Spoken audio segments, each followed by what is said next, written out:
আয়োজন কত দূর? মগজ ধোলাই কক্ষ প্রস্তুত কটকটি। বেশ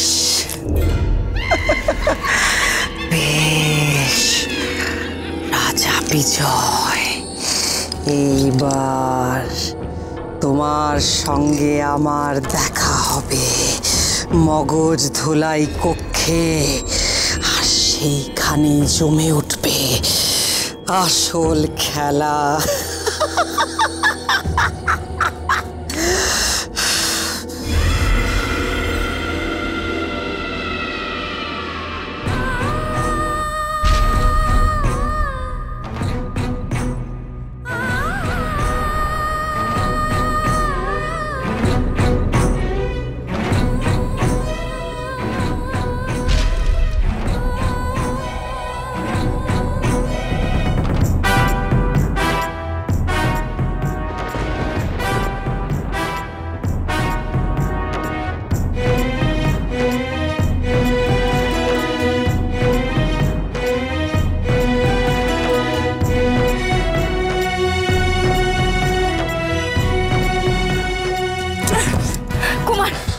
স্মৃতি ঝিনুকের গায়ে জড়ানো এই জাল ছিন্ন করতে হবে, না হলে যে স্মৃতিগুলো উদ্ধার করা সম্ভব হবে না।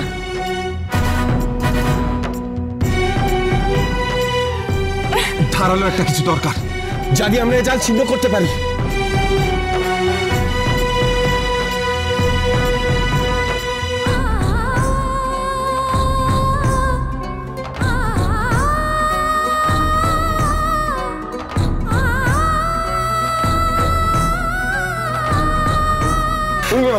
এনো, পাথরের ধারালো দিক দিয়ে জাল ছিন্ন করার চেষ্টা করো।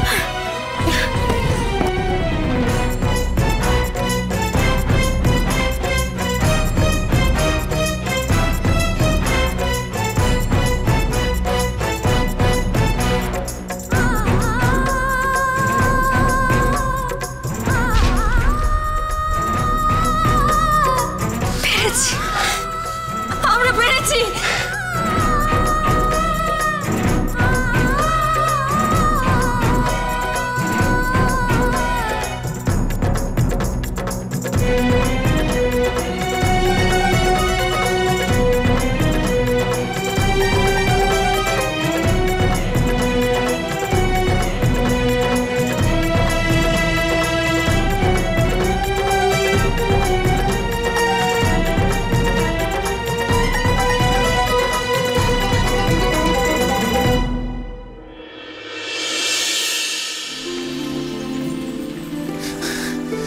সাবধানে, খুব সাবধানে স্মৃতিগুলো বের করে আনতে হবে।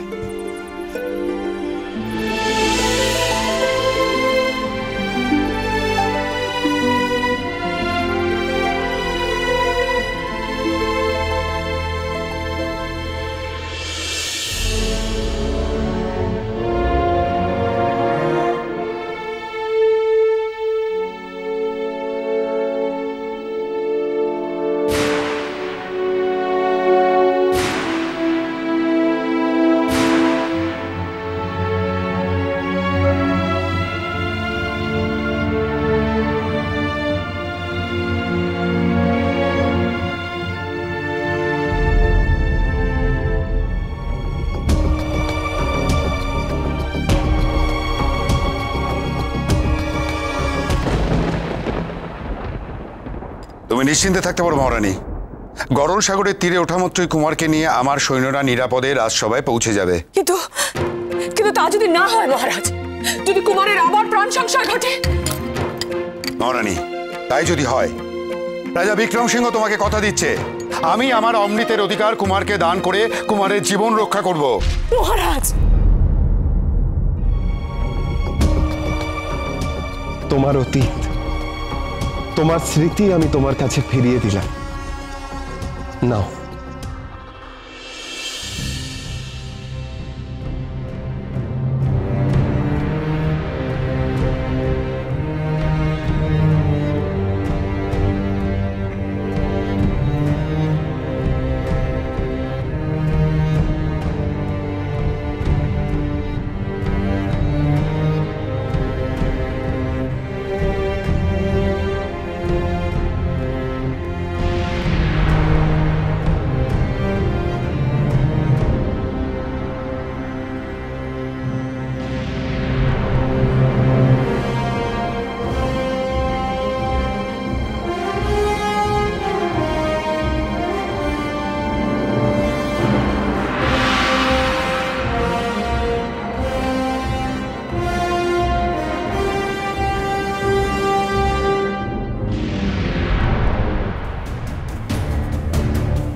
সিংহাসন টলে উঠলো কেন?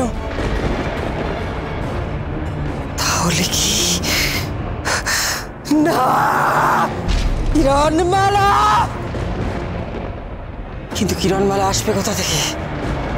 সে তো গরল সাগরে রয়েছে। কি করে আমার তাও কেন মনে হচ্ছে আমি তার চিৎকার শুনতে পেলাম। এ যেন আমারই নাম ধরে ডাকছে।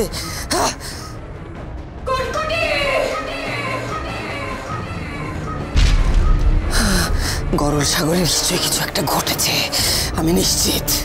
না, আর এক মুহূর্ত সময় নষ্ট করা যাবে না। আজই রাজা বিজয়কে বশ করে সঙ্গে নিয়ে অমৃত নগরীতে ফিরতে হবে, আমায় ফিরতে হবে। রূপবতী কন্যা এলে সাগর জলে ভেসে, না জানি হায় এতটা কাল ছিলে যে কোন দেশে। উর্মিমালা, এলে সাগর জলে ভেসে, এলে আমার মনের দেশে। এলে সাগর জলে ভেসে, এলে আমার মনের দেশে।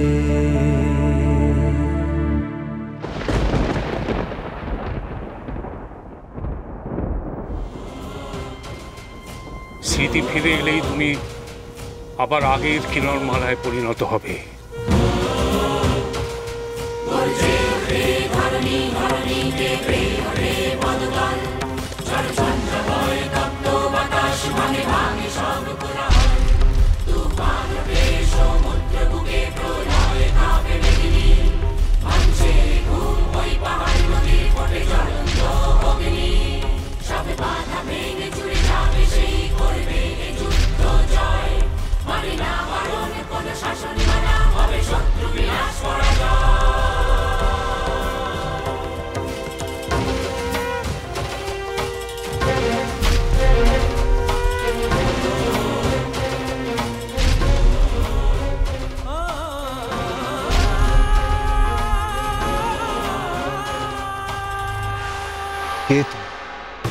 আমি কিরণমালা।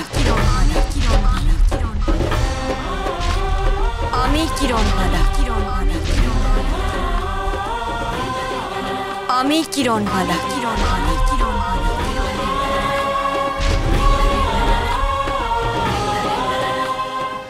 মায়াপুরি, আমাকে আমার মায়ের কাছে নিয়ে চলো।